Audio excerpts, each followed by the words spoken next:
This is Dolores Cannon again with the Metaphysical Hour. Okay, and I know I've been off the air the last 2 weeks, but I've been traveling, and whenever they do that, it's very hard for Don to find me. It's kind of hard to do a show when you're in the air or if you've just arrived at a hotel or something. So when I am on the road, we just don't do a show. But let me give out the toll-free number before we start tonight. Okay, the number is 877-876-5227. 877-876-5227. That's the one in case anybody does want to call in. All right, well, I don't have any guests tonight, so I guess it's just me and you guys. I'm just going to talk. I do want to talk about what's been going on the last 2 weeks. When I do these things, I like to bring everybody up to date on them. 2 weeks ago was when I had our conference here that I've been promoting. I've been having guests come on, our authors. We were trying to promote the authors that we publish with Ozark Mountain Publishing, which is my company. And so we are doing this yearly transformation conference so that a lot of these authors can get their first time to ever appear before the public. And it's really good for them to find out what it's all about and get their feet wet. So that's the main reason we do the show, the conference, and then also to present metaphysical ideas to people. Here we are, where we are in Arkansas, there just isn't very much of this going on. The only thing we really have is the yearly UFO conference in Eureka Springs, and that's the one I've been helping with for 20 years now, and that's in April. But that has gotten to be such a standard that people come from everywhere for that. But down here around Fayetteville, which is just a little south of Eureka, there just isn't anything. The people here, they have a few psychic fairs, but they're not used to metaphysical conferences. So I think we're going to have to introduce this idea to the people so they can get used to it. Because that's what they told us last year. They didn't have any idea what a metaphysical conference was. And, you know, last year was our first one, and we had our keynote speaker was the grandson of Mahatma Gandhi.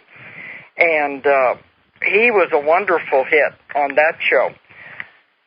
So I do want to talk a little bit about the conference and the people who spoke at it.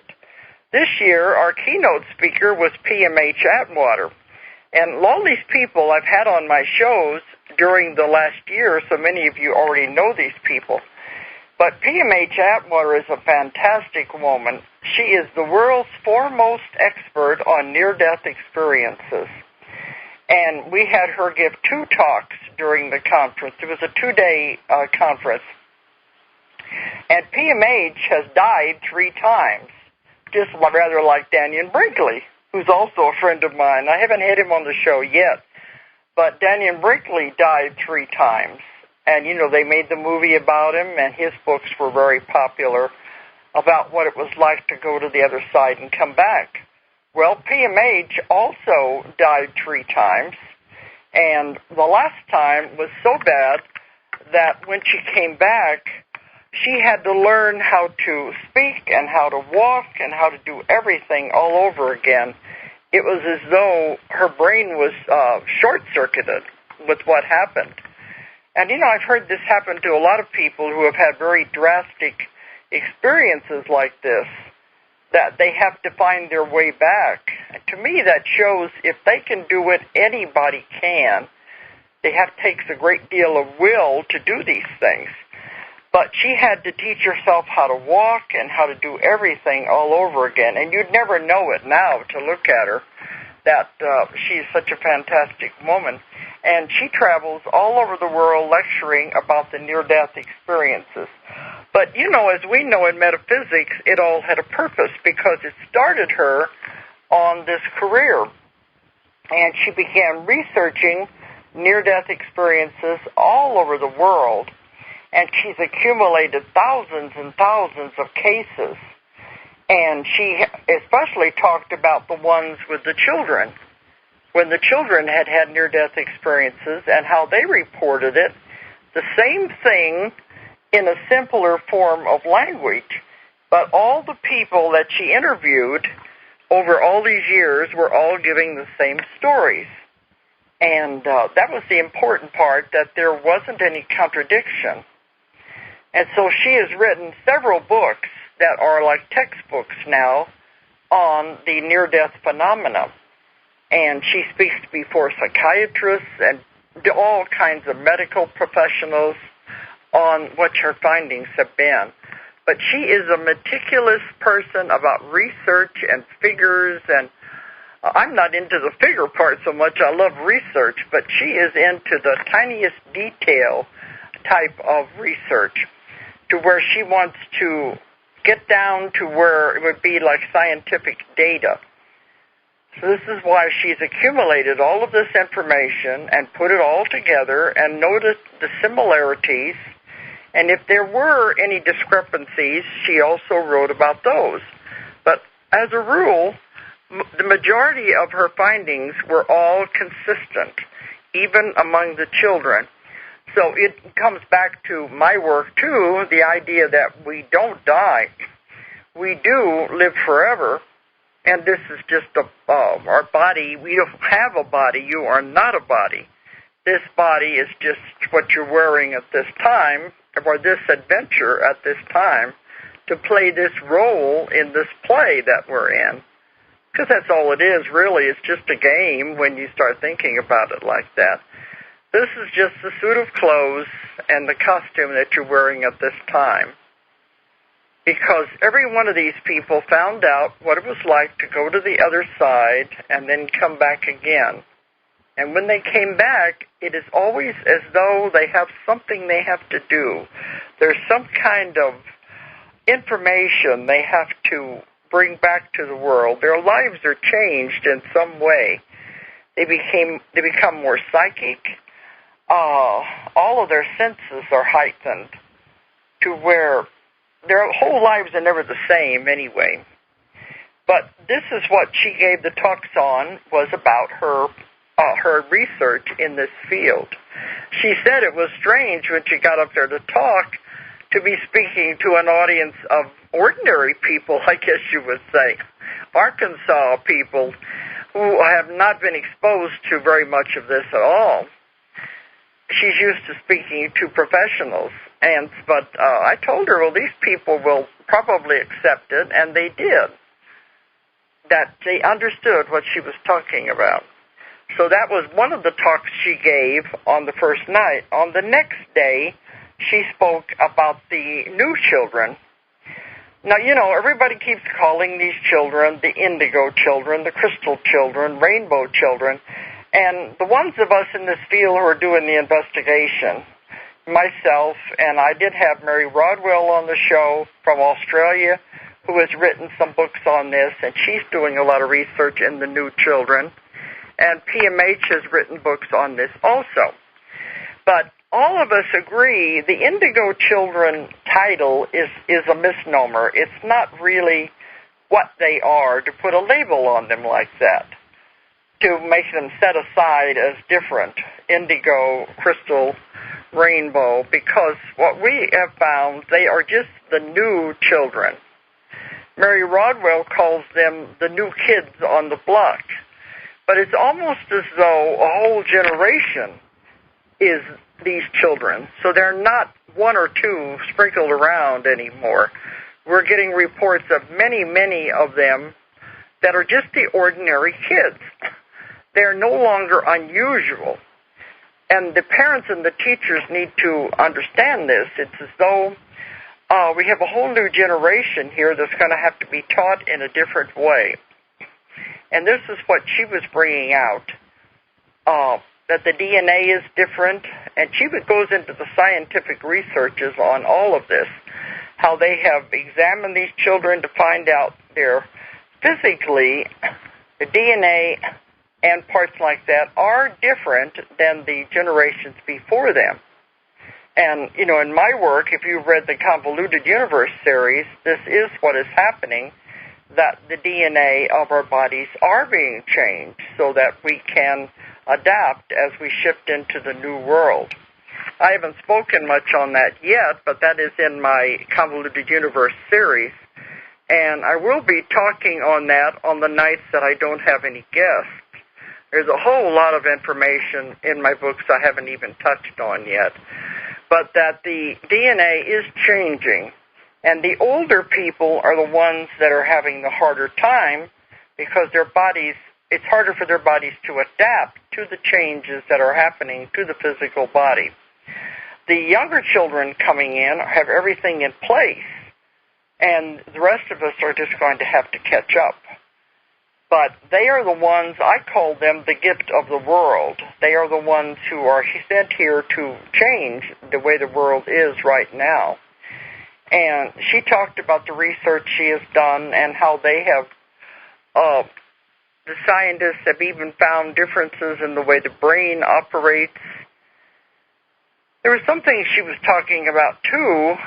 It's very complicated. I could never explain everything she was talking about, but about how the ability of the brain to do abstract thinking, and that has never usually occurred in very young children. They have to adapt to it as they grow. Now, she said, these very young children are already doing abstract thinking. And she was saying that one of the worst things the kids can do is be exposed to the video games and the computer games where they spend hours and hours doing that, because that is taking away the function of the brain to be able to work on its own.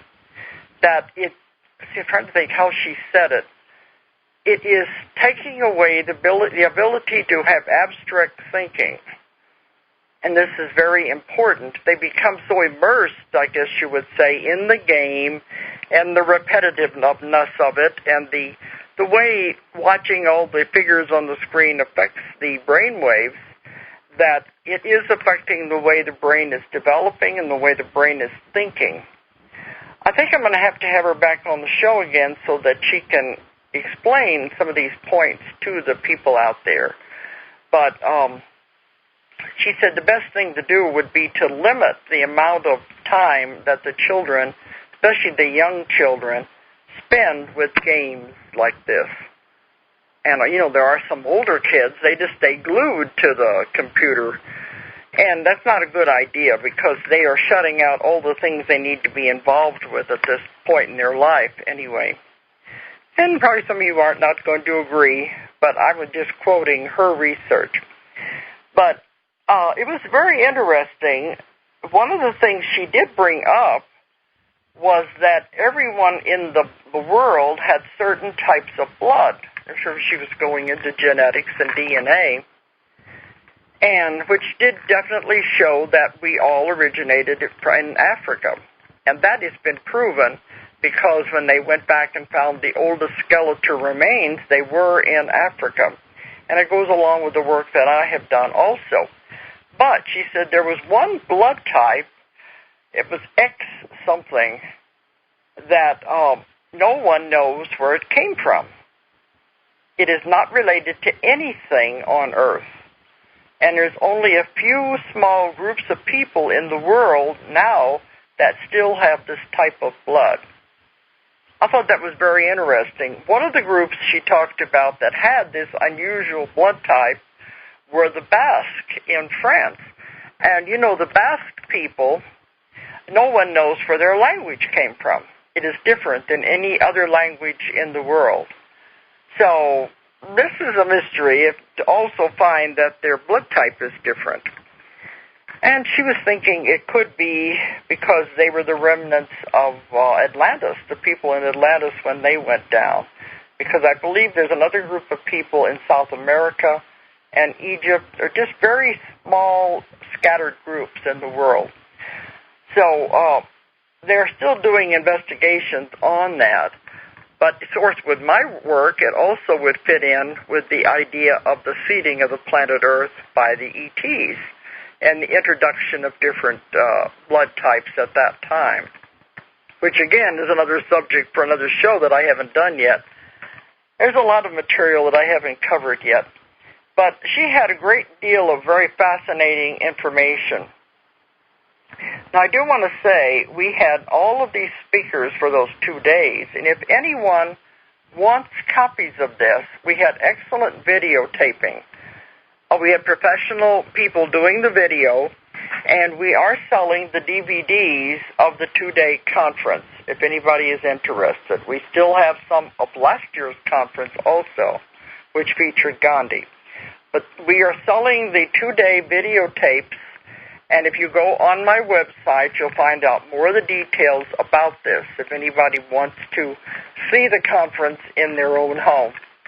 And we're thinking of breaking them down to one person after PMH's presentation said, is it possible that we could just have individual speakers and broken down off of the tape, the DVD, and then we could just buy that instead of buying the entire conference. So we're talking to the video people now to see if it's possible to break the larger DVD apart and just sell individual presentations.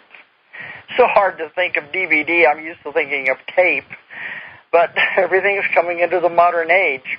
But if you go on my website of my company, we are having all of the information about the tapes, the discs, if you want to order them. My website is www.ozarkmountain, but it's abbreviated, OZARKMT.com.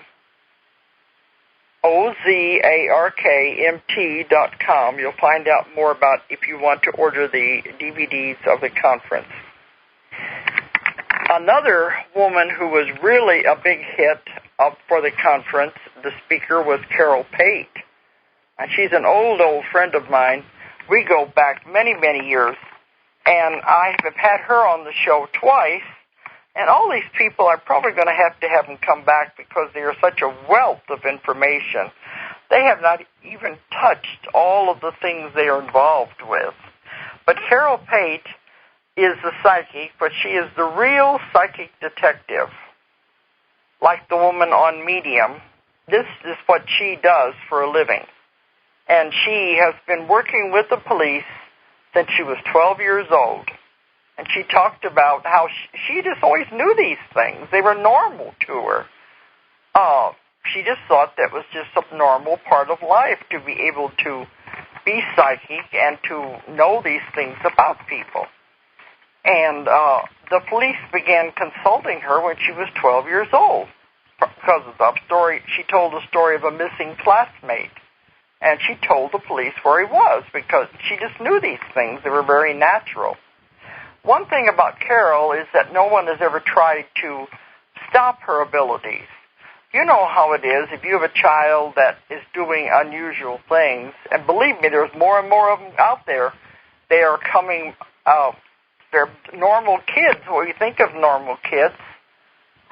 Maybe they're part of the new kids on the block, but they have these natural psychic abilities.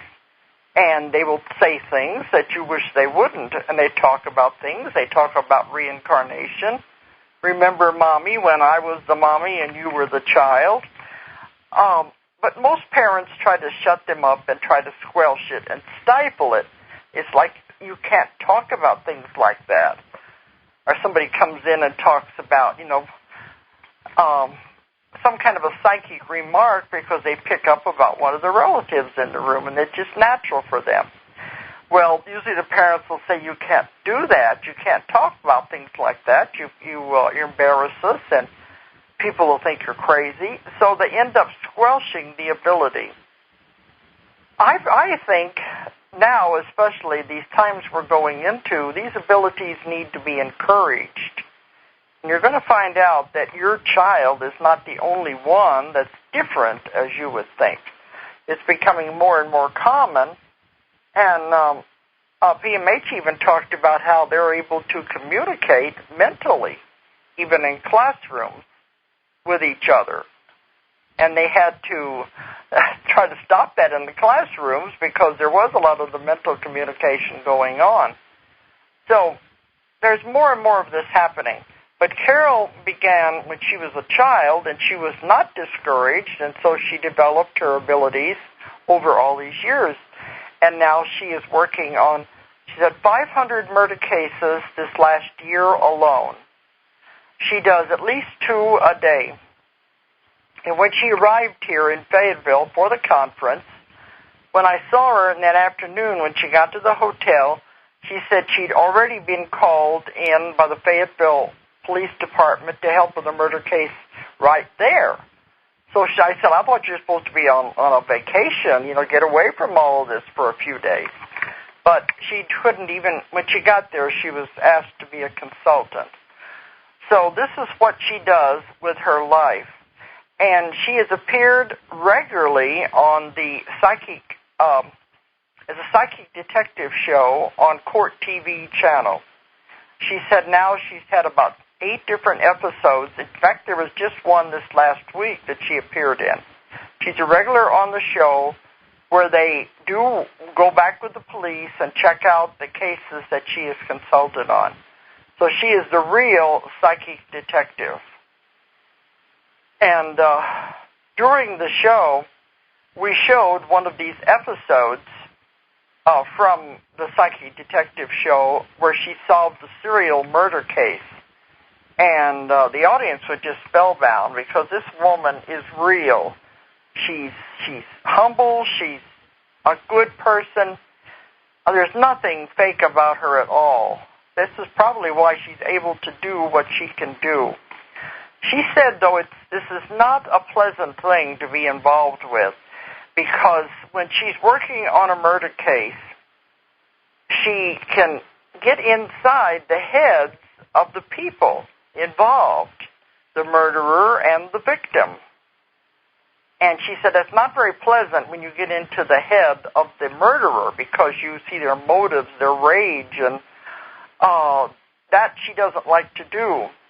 But when you're in inside the head of the victim, she sees what's happening through the victim's eyes.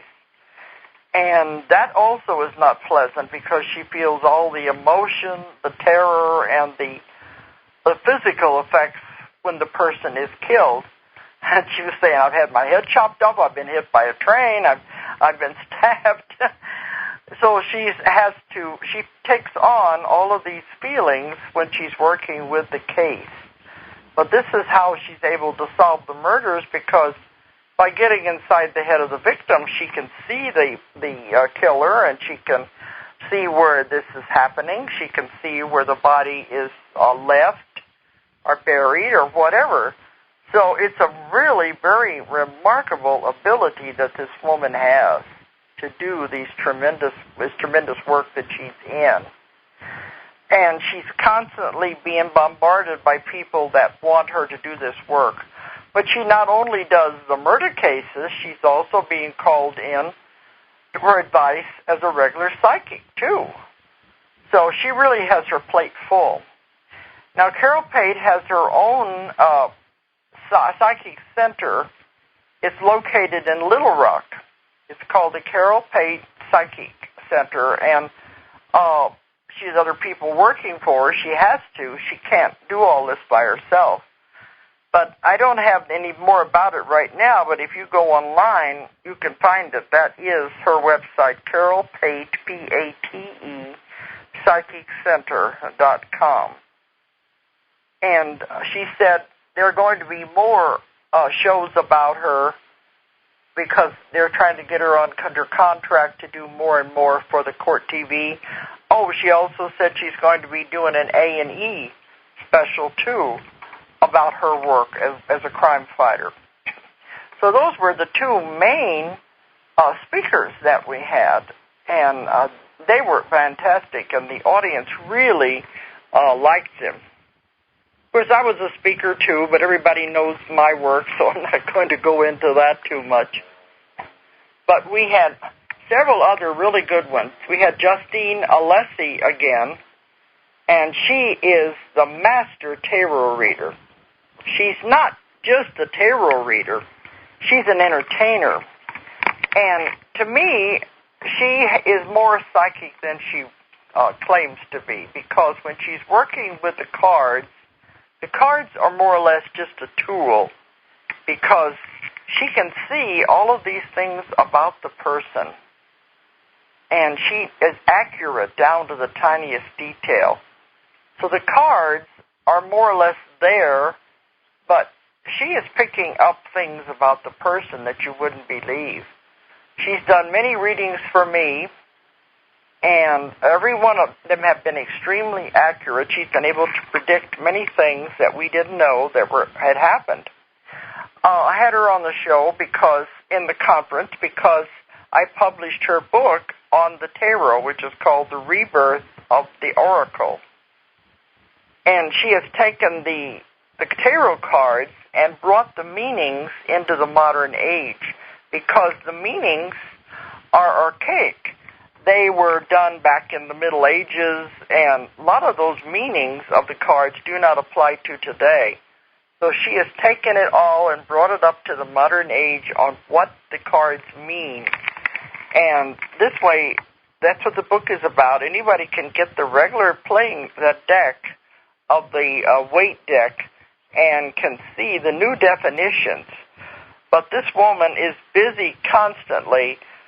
She lives in Ohio, and she is constantly doing tarot readings. But as I claim, it's psychic readings, really. She helps a great deal of people. And that was one of the people we had here. And we had another one, is an author that I've done 3 of his books. It was Dr. Bonnet. And he was a doctor for 40 years. And he also was in charge, a supervisor of a hospital. So he's very much into the medical practice. But during his practice, he found that, like I believe in my work, what I work with, that the mind is what cures you. This is what I found in my work. You make yourself sick, and for whatever reason. And if the mind is powerful enough to make yourself sick, it's also powerful enough to cure you once you figure out why you made yourself sick. The ideal condition of the body would be perfect health. If anything is not right, it's trying to tell you something. Your body does not lie. And that's why he wrote these books. He was trying to introduce this idea, which he found through 40 years of practice, that the person can heal themselves. He said all the doctors are doing is just putting a Band-Aid on the symptom, because that's all they are treating is just the symptoms. They're not really going at what is going on in this person's life. Why are they making themselves sick? Are they under stress? Because even in my work, we go back and trace it back to find out what is happening. Why did you decide to do this to yourself? Well, this is what he's found. If you can get to the cause of it, the person can be healed immediately. And he does write in his books about how you should talk to your cells in your body and tell them, about being healthy. And if you have anything wrong, you tell the cells to go and fix it. And you develop a communication with the cells in the body. And he said the cells love it because finally they're being noticed. And he has numerous examples in his books on how this works. We become in communication with your own body. And that is very important to finally let the body know who's in charge, I guess you would say. And they will listen to you once you understand, because the body is trying to tell you something's wrong. And it says, oh, okay, now they're listening. Maybe now we can get well because they will understand why it's happening. The books that I printed for Dr. Bonnet was what I learned after medical school. And then the other book was Why Healing Happens. And we have gotten very good response with people who have read these books because they said it makes it very clear and opens up to many of these people a totally new idea, a new way of thinking. And it helps that it comes from a medical mind and not strictly metaphysical, because he has the scientific background. Another one of his books that I printed was Reincarnation, The View from Eternity. And that is talking about reincarnation. And people say it's a very easy-to-read book, and it makes a lot of sense. And so I published 3 of Dr. Bennett's books. All of these people, you can go on our website and you can find the authors and you can find the books. We have wonderful authors for our company. And you can get more information about them. Oh, by the way, I wonder if I know I'm not the only person out there who has had terrible experiences in the last 2 weeks with Mercury retrograde. Oh, my gosh. I said we got another week to go before it gets out of Mercury retrograde. This seems to be one of the worst experiences we've had with it. And those of you who know astrology, I'm not an astrologer, but I have a lot of people who help me with these things, is when Mercury goes retrograde, it messes up so many things in your life, especially dealing with communication. And I always thought they always said, well, don't sign any contracts during Mercury retrograde. But it's even more than that. It has to do with any kind of communications, travel, airline tickets, books, anything. If something's going to go wrong, it will go wrong during Mercury retrograde. The last time it goes retrograde about, they said, 3 or 4 times a year. And I want to know now, I want to put it on our bulletin board, don't do anything during these times. The last time it went retrograde was in February when I was trying to get to the UFO conference in Laughlin, Nevada. And I said, my gosh, we had a nightmare trip. I spent 2 days in the airport just trying to get there because of the storms and the travel delays, and it was just horrible. And even getting back was bad. When I got down there, I finally arrived 3 o'clock in the morning, and I had to speak that day, and I was trying to get there ahead of time. I was lucky to get there at all. So that was the last time, and we had a terrible time getting back. And then I said, Mercury must be retrograde. Then we found out that also Saturn was in February, so we had a double whammy. Now this time, I think Saturn may still be in the picture because it's a slow-moving planet. But everything began to go wrong. Everything was just flying along smoothly up until about 2 days before our conference. Then all of a sudden, it was like hitting a brick wall. Bam! Everything just began to go haywire. We said, what is going on here? We had trouble with airline tickets. We had trouble with book deliveries especially. We had 2 books that we were trying to get. They were supposed to come from the printers to be there for the authors. And all kinds of things kept happening to mess it up. And neither one of them were able to make it, the books. And so we blamed it all on Mercury retrograde. It was a whole big mess. Another funny thing that happened with this was PMH, her ticket for the trip to the conference. Now I do this online, and I booked about 20 tickets, 20 flights. I had to book the ones for the conference and also the ones for the INES conference, which I just got back from. I had 2 shows back to back. The INES is the International New Age Trade Show, the book show in Denver. I was booking all of these flights, trying to get all of my authors where they were supposed to be. Now, this was all done on the Internet. Shows how much you can trust a computer. I think a lot of you know that already out there. But when she got to the airport to come to the conference, carrying the printout from the website of the airlines, she goes to the desk and they said, ma'am, that flight does not exist. There is no flight leaving at that time. And it even had the flight number and everything. And they told her there is no such flight. It does not exist. Well, here it is right here in what they sent her, because I pushed the button that said send her a copy of the email, the e-ticket. They said there is no such flight. And here she is standing in the airport there trying to figure out, well, how am I going to get to Arkansas?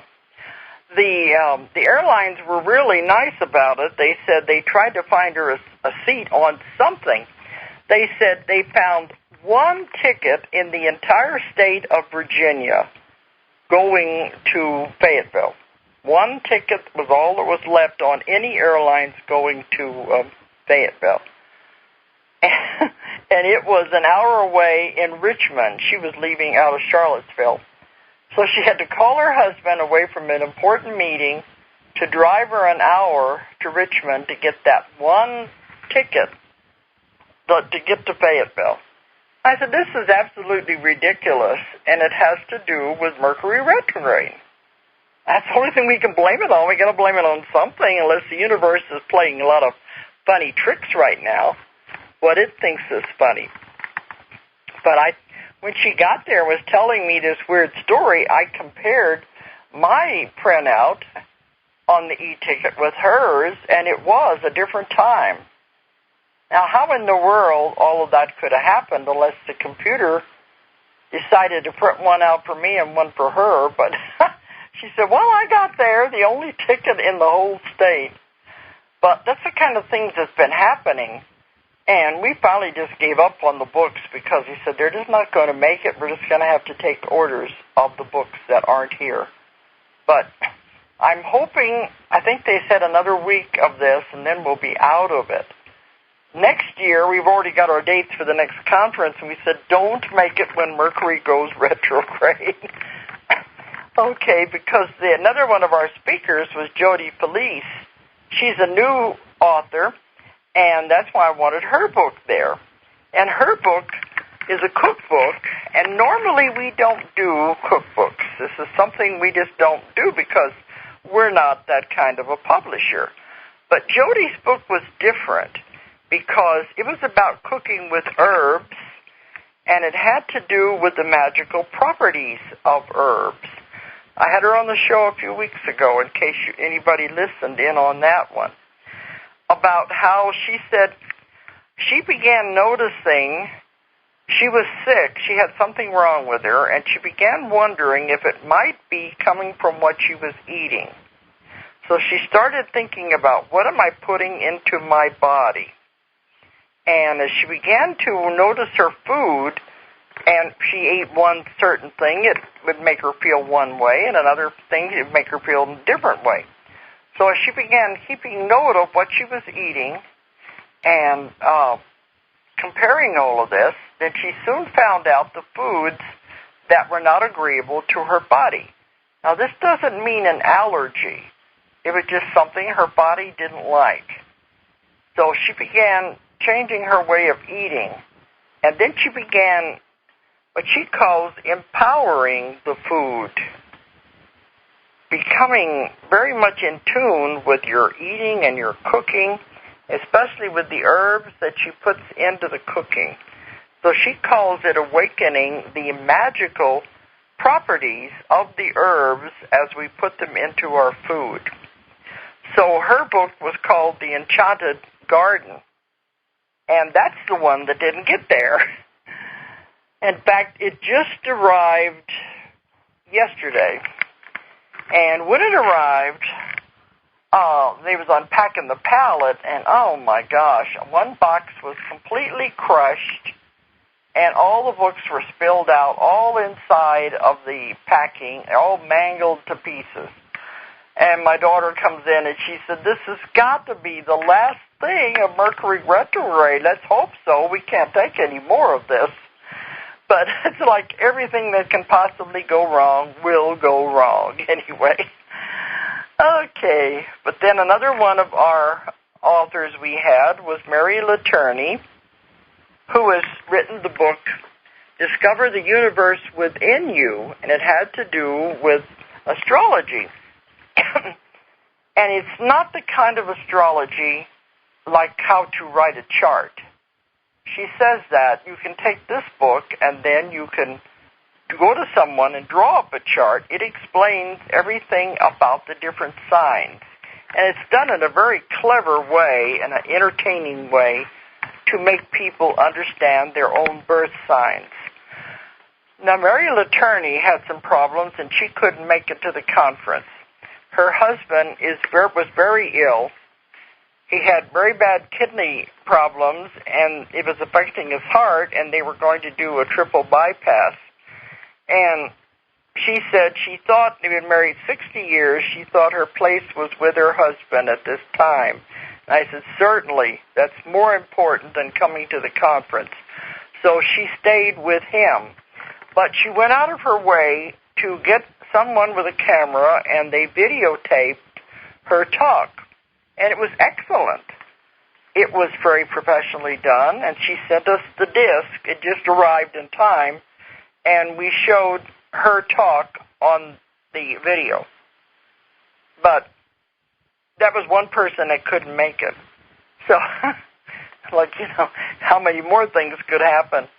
But I haven't heard yet. I'm hoping that her husband's going to be okay.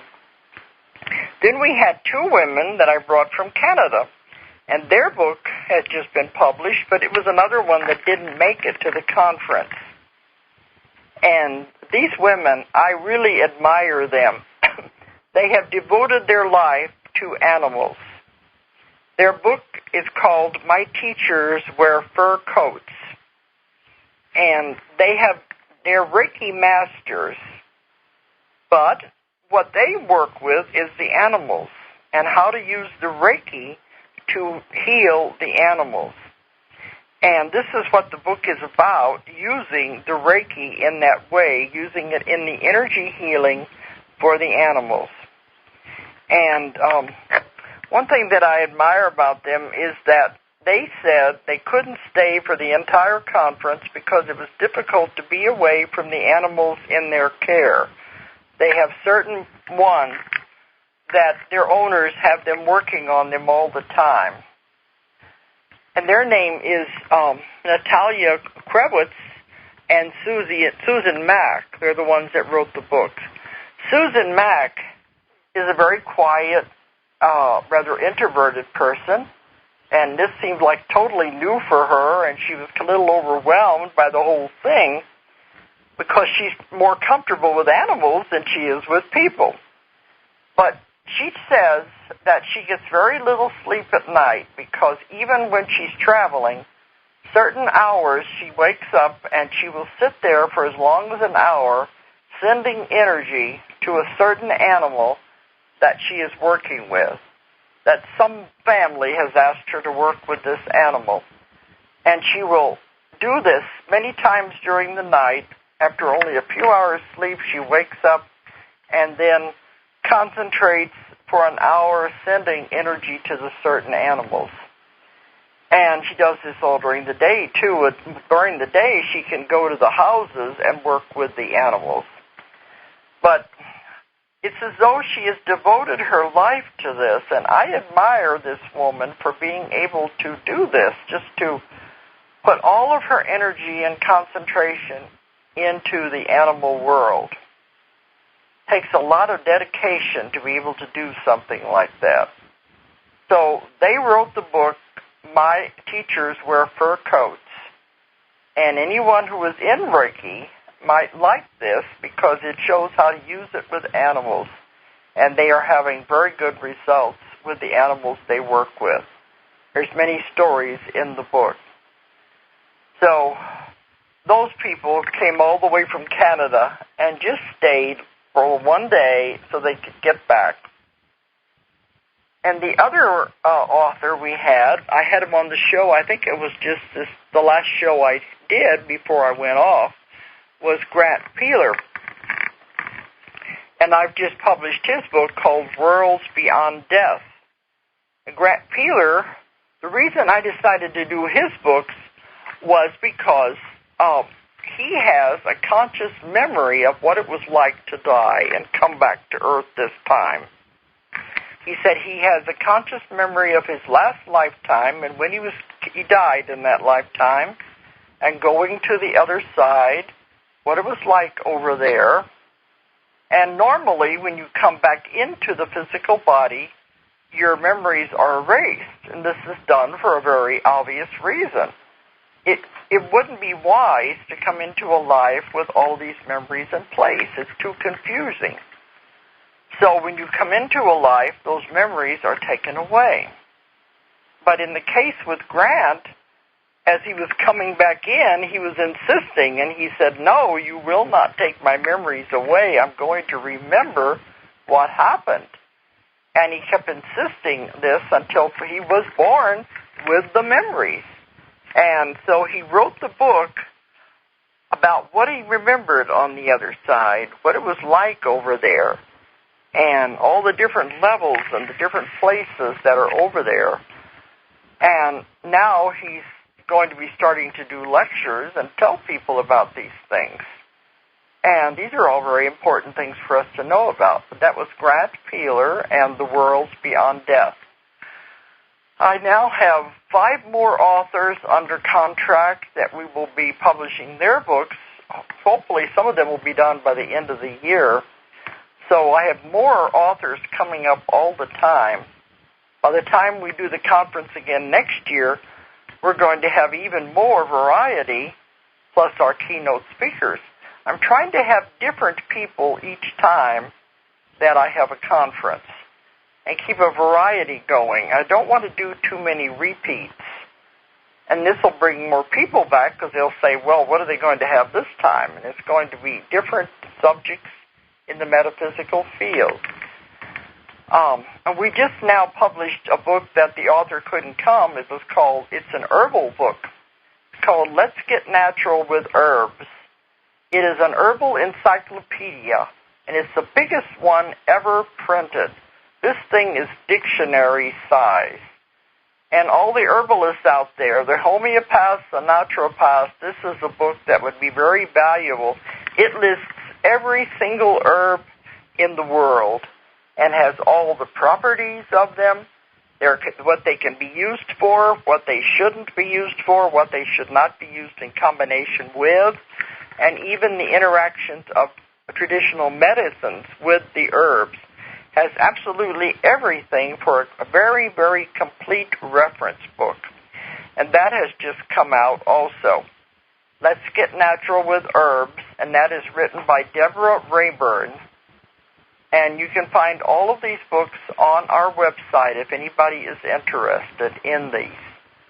So we're very busy here at Ozark Mountain anyway, in addition to my traveling and all of my things.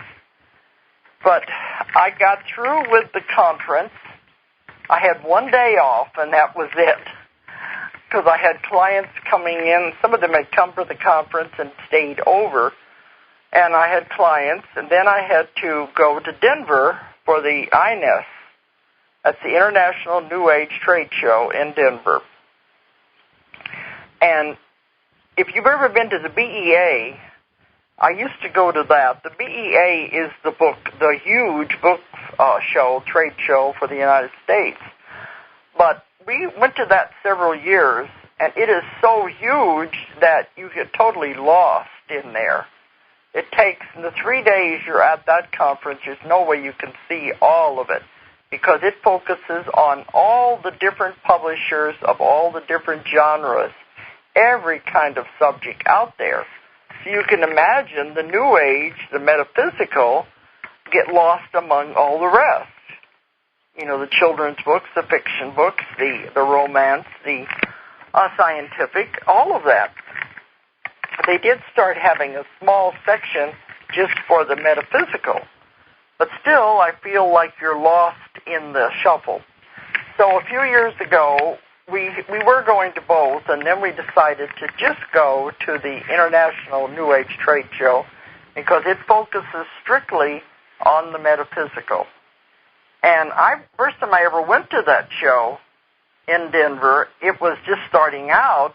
There were more exhibitors than there were people coming in.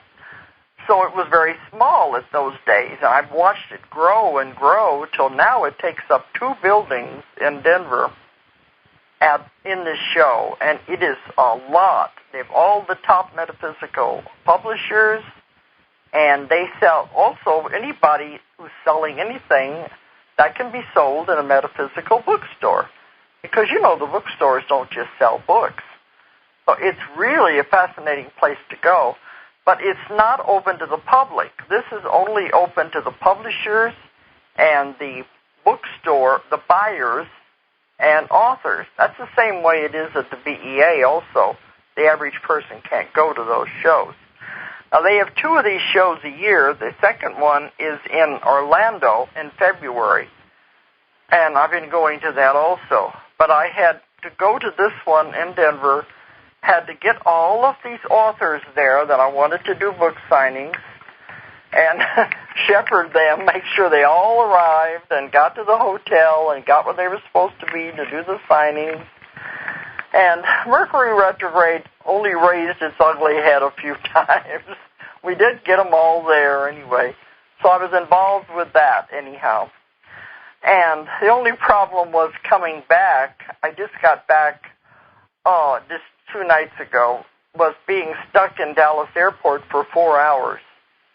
But it made sense because if any of you have heard about all the terrible rains that they're having in Texas, we just managed to squeeze in and land between 2 big thunderstorms.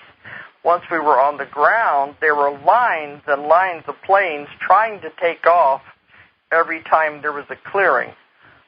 So we were on the ground 4 hours trying to get to Arkansas. So that was the only thing wrong with that. But then they had on the news that night about places just south of Dallas that are underwater up to the rooftops. So it was good that we got home at all, I guess you would say. Because that's what they kept saying. Arkansas is clear. We can just get out of Dallas. So I'm home for a little while before I start out again. I do want to say, anybody out there who is interested, I am going to be teaching some more classes the rest of this year. I've been doing classes all over the world. I am teaching my unique form of hypnosis, the method that I have discovered and perfected over 40 years that helps the person to go into the deepest possible level of trance, the somnambulistic level, and where you can find complete cures, you can find everything. It just happens instantaneously when you get them into that level. You block out the conscious mind interference, and you allow the body, everything to be healed and to find the answers to their problems. It's fantastic. So I've been teaching this method all over the world, and I've been teaching it to groups of doctors and psychiatrists, and they're all saying this is the therapy of the future. Well, if you're interested in taking the classes, the next ones, I'm having one in July that is going to be in Montreal, in Canada. That one still has some openings in it, the one in Montreal in July. The dates are on the website, but I'm going to have it in August. I will have one in Utah, St. George, Utah, and they said it's actually closer to Las Vegas, down in that corner. But that's going to be the first part of August in St. George, Utah. Then I have a class here in Fayetteville, but that class is bursting at the seams. We can't get any more into that one. In September, I'm going to have another class in Chicago. Then I'll be going over to Australia and New Zealand the whole month of October until the first 2 weeks of November. I'll be over there for 6 weeks. I'll give 4 classes while I'm there. In October, there's going to be one in Wellington, New Zealand.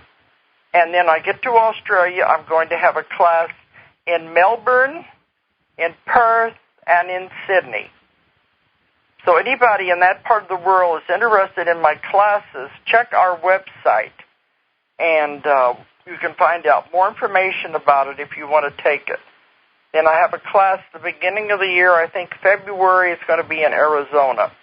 But if you're interested in learning my technique, check out our website, Ozark Mountain, OZARKMT.com, OZARKMT.com, or call our office, which is 1-800-935-0045. 1-800-935-0045 for more information about everything I'm involved with, lectures, classes, everything. Okay, we're coming up to time for me to stop now. So next week I'm going to be here, so I'll be talking to you then. So everybody have a good night. Bye-bye. If you enjoyed the show, check out more of our other videos and be sure to subscribe and click the like button. Thank you for listening to the Metaphysical Hour with Dolores Cannon.